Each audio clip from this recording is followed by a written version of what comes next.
take refuge in the Buddha, the Dharma, the Sangha, until the heart of enlightenment is reached for the benefit of all sentient beings. I take refuge in the Buddha, the Dharma, the Sangha, until the heart of enlightenment is reached for all sentient beings. I take refuge in the precious line of teachers who manifest the unified state of Vajradhara, holder of the diamond vehicle, identical in essence with Mahamudra, the great seal of voidness, the path by which all experience is transformed into wisdom and compassion. I take refuge in the union of wisdom and compassion, the empty, luminous field, a field of non-clinging awareness with no boundaries and no obstacles. I take refuge in the realization of the nature of mind, liberation, which is free of suffering and non-suffering. I take refuge in the interconnectedness of all phenomena and the bliss of manifestation. I take refuge in the illumination of undying bodhicitta.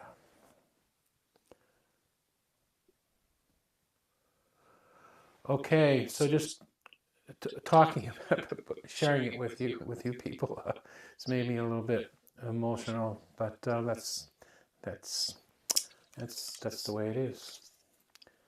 Anyway.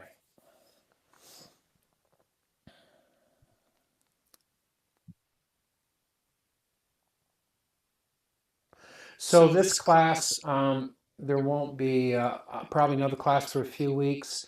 Next week, we have stuff happening with the family, and we'll probably have people here on Monday evening, so I don't think I'll be able to do a class. And then the following week, I'm at retreat at the Dharma Center. So, anyway.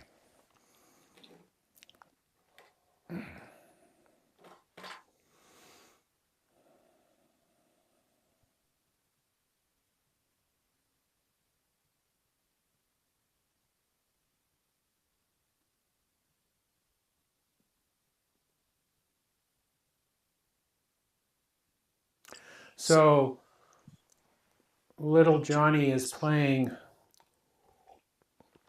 in the sandbox, and it's a bright sunny day, and he's hanging out with all his friends in the same sandbox, and big open smile on his face, which is an expression of his mental state, an expression of his heart. And he looks over at the little girl sitting next to him, and he just says, "I like you," because it's how he's feeling. And he walks across and sees a couple of his other friends, and he just says, "Hi, I like you." And everybody's smiling. And then he comes up to one boy, and he says, "I like you," and that boy just pushes him down on the ground. And Johnny is shocked. He knows something has happened, but he doesn't know what it is, because he just knows his experience. And he's in an expansive, happy, loving state of mind. So he falls down in the sand, and it takes him a minute, and he gets back up. And he continues to play. And the next child he sees, he says, "I like you." And it's responded in kind. A little while later, somebody else pushes him down. He knows something's happening, but doesn't really know what it is, because he's still in that purified state. He's still in that kind, open-hearted, loving state.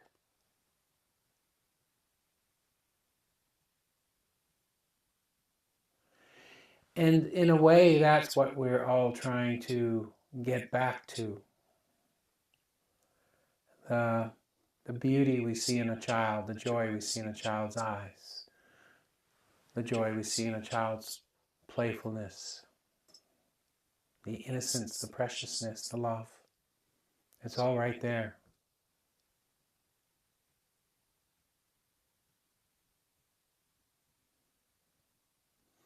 But as we move around the sandbox and the years go by, we get pushed around more, don't we?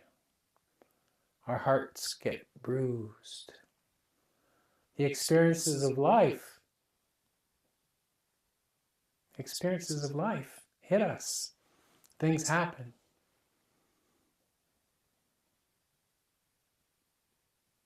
And we forget or we lose touch with that state.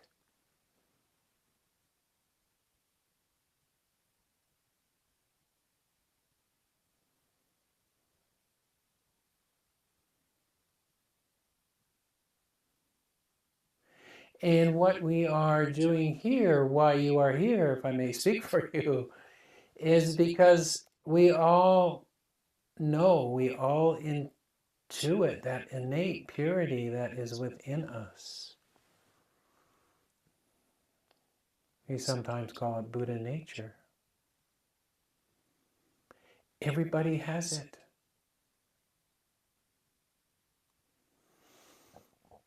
We don't necessarily have it. It's there. But we get pushed around. Things happen. Sometimes really crappy things happen. People get hurt.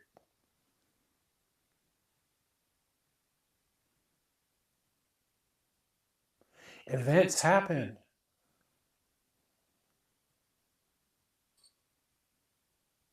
Things unfold in ways that we don't expect. I take refuge in the Buddha, the Dharma, the Sangha.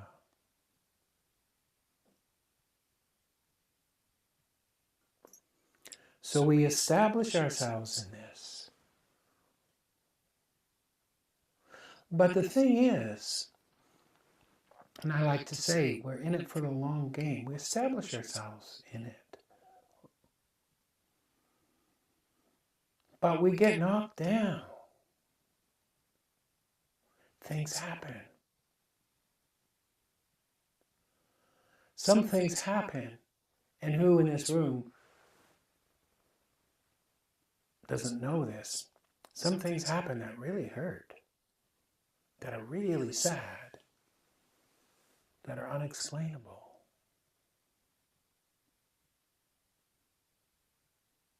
And when these things happen, we suffer.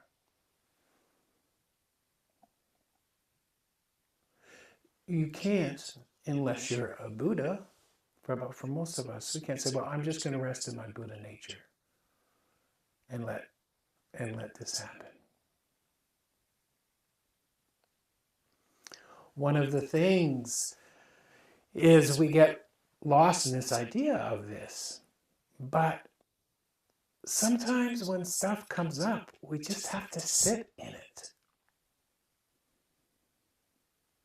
The Buddha nature, the path of meditation is not an escape clause. It's not a get out of jail free clause. And it's certainly not a Santa Claus. It's developing the capacity and the wisdom to be able to be with whatever comes up. And sometimes it's really hard. And just because you're a practitioner, a long-term practitioner, just because you've had moments of profound insight, don't think you'll be spared.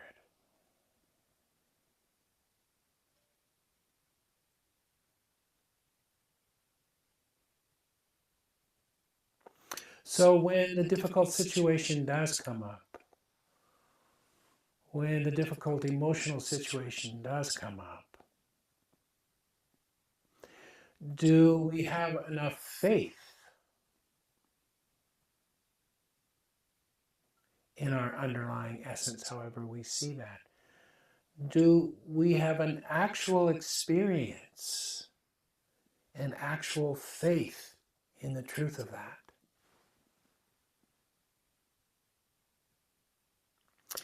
And sometimes, hopefully you do, and sometimes you just ask yourself that question and you put it aside and you just feel the pain.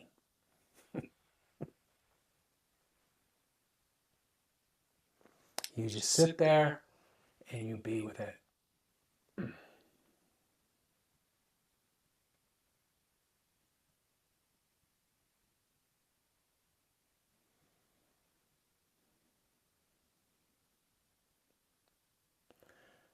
And I think that's the way of it. But if we're able to be with it, it's not trying to be with it so it'll go away faster. It's not trying to be with it so it won't hurt as much. But it's being with it because that's what's actually happening.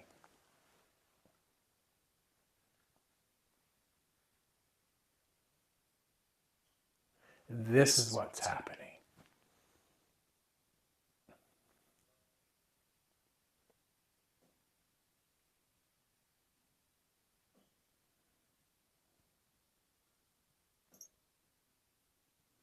But this work that we do, and this work that we do together,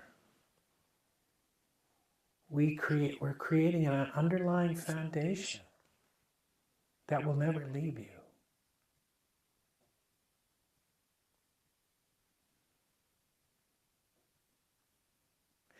And I hope you know that to be true.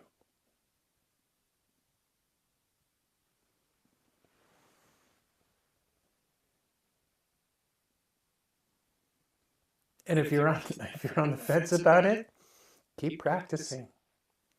Keep the inquiry going. Don't take anybody's word for it.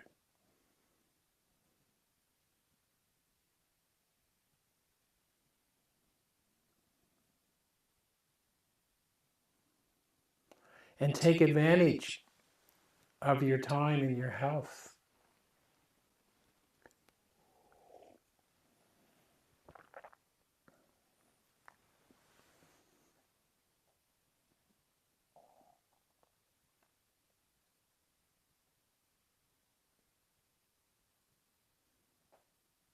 And look around and see how much love is needed, how much compassion is needed. Our problems aren't so big. They're not.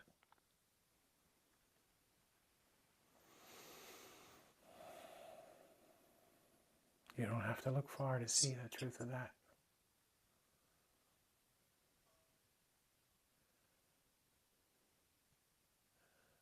And when you're getting old and sick, when you're dying, this thing I'm pointing to doesn't change.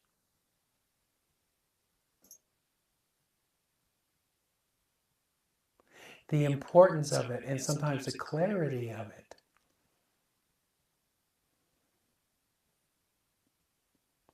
becomes more apparent. Because what else is there in these old dying bodies of ours?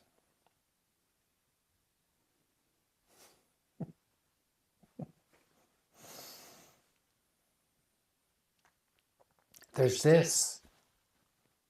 There's this. There's this. Wow.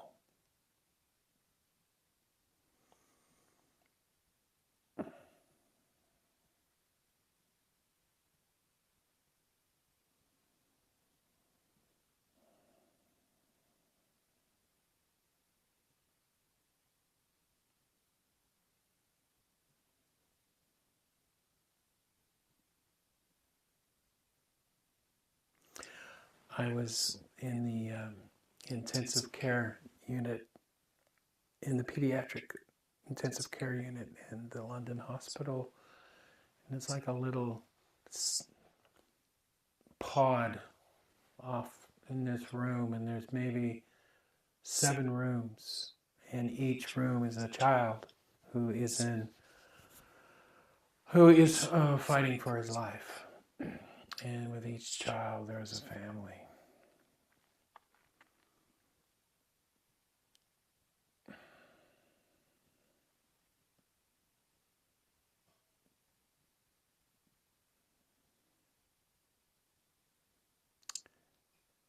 And that's part of life.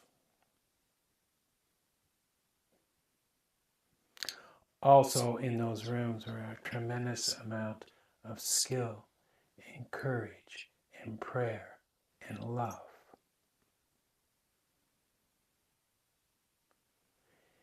And when push comes to shove, that's what's important, nothing else.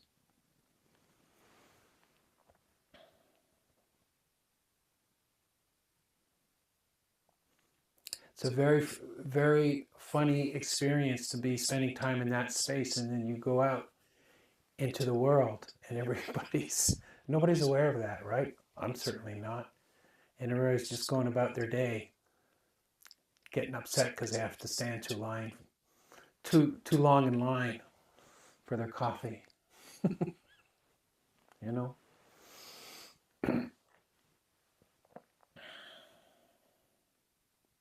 So all these worlds, all these experiences. But what unites us is love. What unites us is the heart. What unites us is our human spirit. So make sure you grow and develop that, and make sure with the people that are in your life, make sure you help them. You support them in letting that spirit shine. Because that's what we got. That's all we got. But if we can do that, if we can spend our remaining time developing that,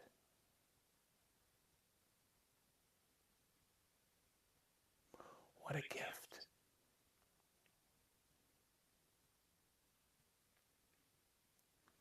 What a wonderful way to use your time.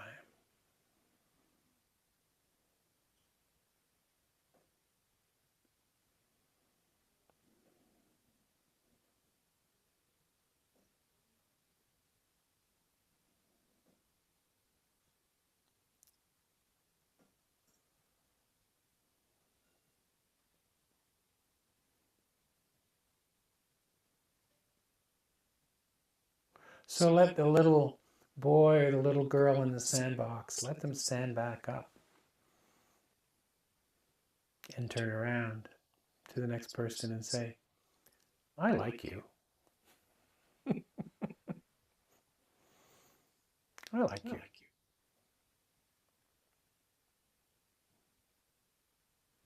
And you never know what effect that will have.